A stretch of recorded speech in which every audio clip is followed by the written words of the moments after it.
السلام علیکم ورحمۃ اللہ وبرکاتہ۔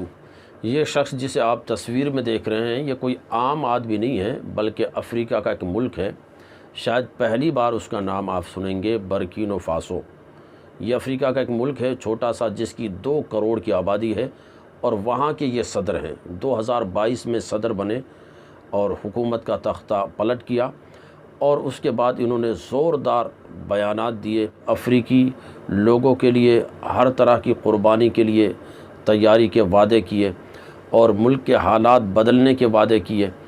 اور اس کے بعد سے لے کر اب تک انہوں نے بہت سارے ایسے نمایاں کارنامے انجام دیے ہیں کہ جن کی وجہ سے پوری دنیا میں ان کے چرچے ہو رہے ہیں۔ ان کی شہرت ہر طرف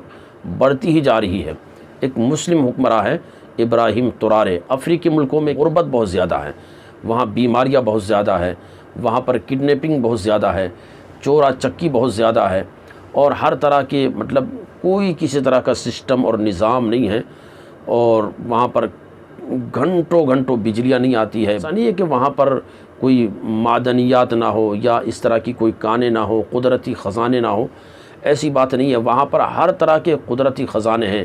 اللہ نے افریقی ملکوں کو ہر طرح کی دولت سے مالا مال کیا ہے، لیکن دراصل معاملہ یہ ہے کہ وہاں پر مغربی ممالک کی کمپنیاں ہیں، فرانس، روس، امریکہ، آسٹریلیا،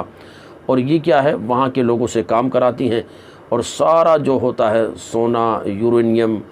اسی طرح سے جو بھی خزانے ہوتی ہیں وہ سب اپنے ملکوں میں روانہ کرتے ہیں، اپنے ملکوں میں بیچ دیتے ہیں، اور ان لوگوں کو صرف بچا کچھ یوں سمجھو کہ سارا گودا خود کھا جاتے ہیں، اور ان کو صرف معمولی چھلکے دے دیتے ہیں۔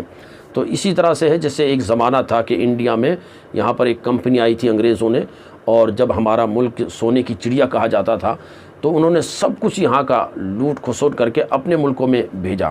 اور انڈیا کو بالکل غربت زدہ کر دیا۔ تو اسی طرح سے افریقی جو ملک ہے وہ ہر طرح کے خزانوں سے مالا مال ہے، لیکن وہ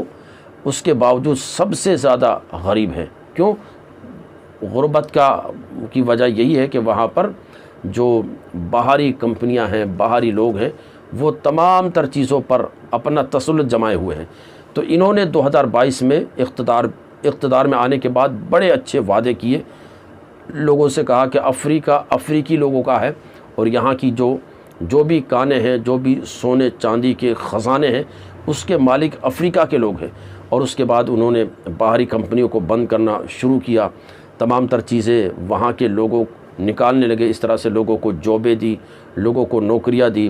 اور اس طرح سے یہ لوگوں میں پذیرائی حاصل کرتے چلے گئے، حتیٰ کہ انہوں نے حکومتی خزانے سے 4000 ٹریکٹر لوگوں میں تقسیم کیے۔ جو زمینیں قابل کاشت نہیں تھیں ان زمینوں کو قابل کاشت بنایا، زمینوں کو دوبارہ سے آباد کرنا شروع کیا۔ اسی طرح سے وہاں پر پیداوار ہونے لگی، کاجو اور بادام وہاں پر بہت ہوتا ہے تو اس کی پیکنگ وہیں ہونے لگی، اور اس طرح سے افریقہ کے ملک کی جو ہے انہوں نے برکینا فاسو کی حالات کو بدلنے کی کوشش کر رہے ہیں،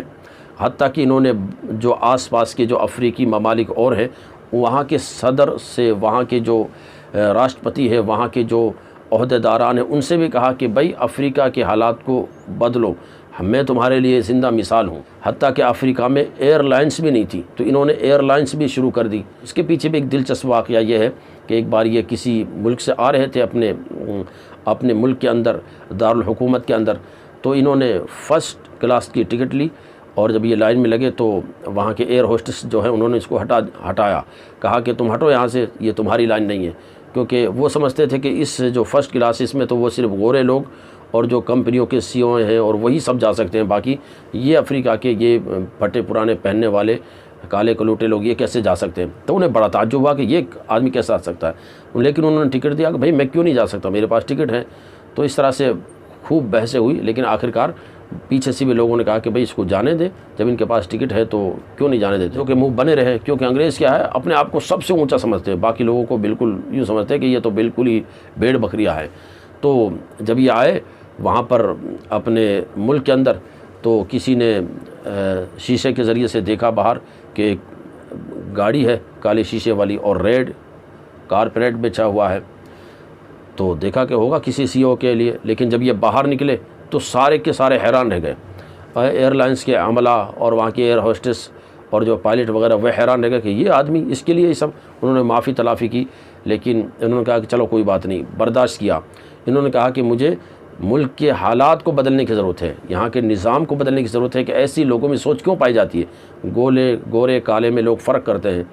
تو اس طرح سے پھر انہوں نے اپنے ملک کی ایئر لائنس بھی شروع کر دی۔ سعودی حکومت نے ان کو کہا کہ ہم تمہارے یہاں 200 مسجدیں بنا دیتے ہیں، تو انہوں نے کہا کہ 200 مسجدیں مت بنائیے، ہمارے یہاں جتنے نمازی ہیں اتنی مسجدیں ہیں، اگر تمہیں بنانا ہی ہے تو تم ایسا کرو کہ ہمارے یہاں ہاسپٹل بنا دو، ہمارے یہاں اسکول بنا دو، اور تم ہمارے وہاں لیے دعا کرنے کے بجائے ہماری مدد کرو، یہ کام کرو اگر تمہیں کرنا ہے۔ اسی طرح سے یہ بندہ جو ہے بہت زبردست انگلش بولتا ہے، بہت زبردست، یعنی اس نے بہت اچھی خاصی پڑھائی کی ہے۔ اور اس کے پیچھے بھی ذرا سی بات یہ ہے کہ یہ جب بچپن میں دیکھتا تھا کہ اس کے والد صاحب جو ہے ایک سونے کی کان میں کام کرتے تھے، لیکن دن پر کام کرتے تھے، ان کو $1-2 ملتے تھے، تو انہوں نے اسی زمانے سے سوچ لیا تھا کہ دیکھو ہمارے لوگ یہاں کام کر رہے ہیں، سونے کی کانیں ہماری ہیں، لیکن ہمارے لوگوں کو کچھ نہیں ملتا ہے، ساری ملائی یہ باہری لوگ لے کے چلے جاتے ہیں اور ہمارے لوگوں کو صرف 2-4 ٹکے ملتے ہیں، 2-4 سکے ملتے ہیں۔ تو اسی وقت سے انہوں نے یہ تہیہ کر لیا تھا، اور پھر انہوں نے پڑھائی کی، حتیٰ کہ یہ فوج کے اندر آئے، اور فوج کے اندر آئے 2022 میں پھر انہوں نے حکومت کا تختہ پلٹ کیا، اور اس وقت سے یہ حکومت میں ہیں اور آئے دن ایک نئی تاریخ رقم کر رہے ہیں۔ ان کو اللہ تعالیٰ نے زبردست بولنے کی طاقت عطا کی ہے، اور انگلش بڑی زبردست بولتے ہیں، حتیٰ کہ امریکہ کی ایک اینکر نے ان سے بات کرنے کے لیے کہا تو کہا کہ ٹھیک ہے، تیار ہوں، کوئی مسئلہ نہیں ہے۔ حتیٰ کہ امریکہ صدر نے اس کو ملاقات کے لیے بلایا تو اس نے انکار کر دیا کہ میں تمہاری ملاقات نہیں کرتا۔ جذبہ ہے اس کے اندر، کوئی ہے جو امریکہ صدر سے ملاقات کے لیے انکار کر دے؟ لیکن یہ بندہ ایماندار ہے، اور اپنے قوم کے لیے اس کے اندر درد ہے، اپنے ملک کے لیے درد ہے۔ تو اس سے یہ پتہ چلتا ہے کہ اگر کوئی آدمی اپنے ملک کے لیے صحیح معنی میں درد رکھے، اپنی قوم کے لیے درد رکھے، اور اپنے ملک کے حالات کو بدلنے کی کوشش کرے، تو پھر زمانہ اس کو حالات بدلنے سے نہیں روک سکتا۔ تو ہمیں اور آپ کو چاہیے کہ ہم اپنے ہر کام میں ایمانداری سے کام کریں، اپنے بالکل انصاف سے کام کریں، اور ہر چیز کو صحیح انداز میں کریں، تو انشاءاللہ ہر بندے کے حالات بدل سکتے ہیں۔ ملک کے اندر ہر آدمی اگر ایماندار ہو جائے تو پھر اس ملک کے حالات کو بدلنے سے کون روک سکتا ہے؟ تو یہ ابراہیم ترارے ہے جو ایک بالکل ہمیشہ فوجی وردی میں رہتے ہیں، اور بالکل اپنے ساتھ تمام تر چیزیں بھی رکھتے ہیں، اور ایک بالکل ہٹا کٹا، ابھی یہ 35-37 سال کے نوجوان ہیں۔ اللہ خوب لمبی عمر دے، اور یہ اپنے ملک کے حالات کو یکسر بدلنے میں کامیاب ہو جائے، اور اللہ ان کے ملکوں سے تمام غربتوں کو ختم کر دے، ہر طرح کی سہولتیں ان کے لیے فراہم کر دے۔ السلام علیکم ورحمۃ اللہ وبرکاتہ۔